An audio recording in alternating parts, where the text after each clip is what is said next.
Đẩy nữa đi anh ơi, chưa hết góc đâu.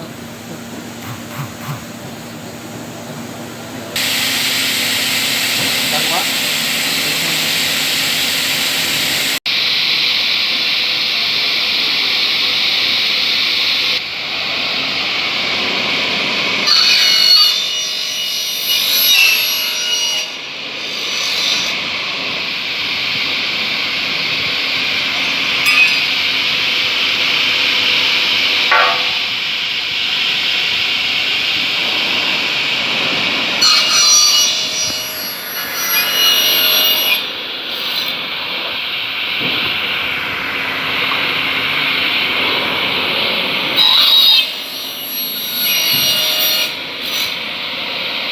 Góc.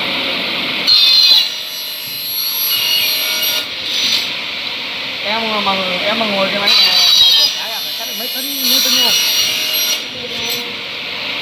Cắt như cái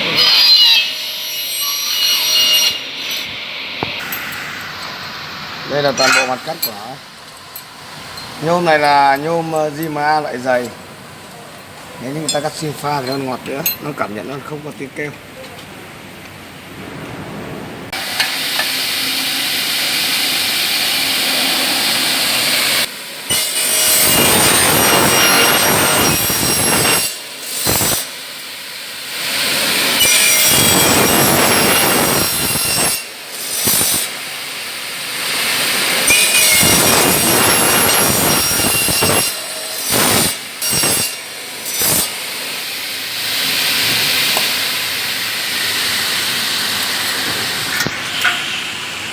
Hai góc cắt rồi, rất là mịn kết. Đây khi tay gấp này hai góc bên nhau cả rất kiên ơi, kiên quyết vô cùng kiên quyết vô cùng.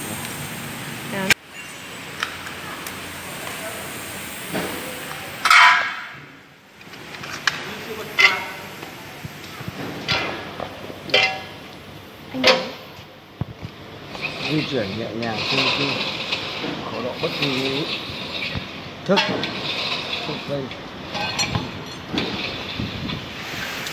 Đây chọn được một khổ độ nhất định.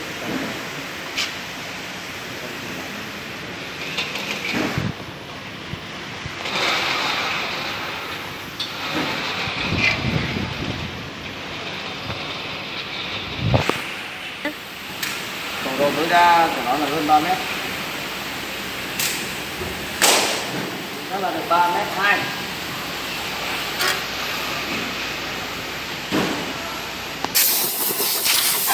Vô cùng chắc chắn.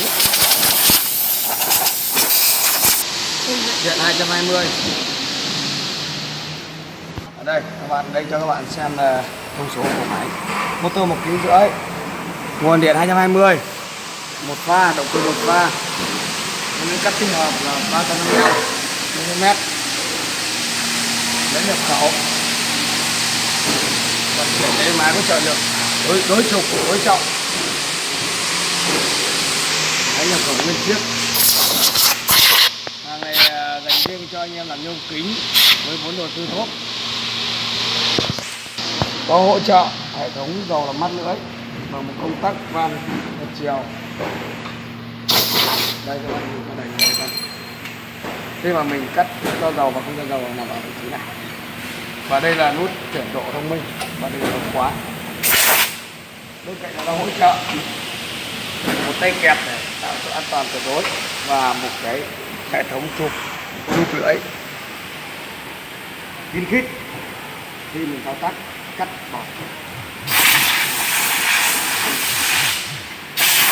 Anh em nhôm kính mà không đầu tư được cái loại hai đầu một dàn to thì làm cái con này thì nói chung là rất là hợp lý, phù hợp.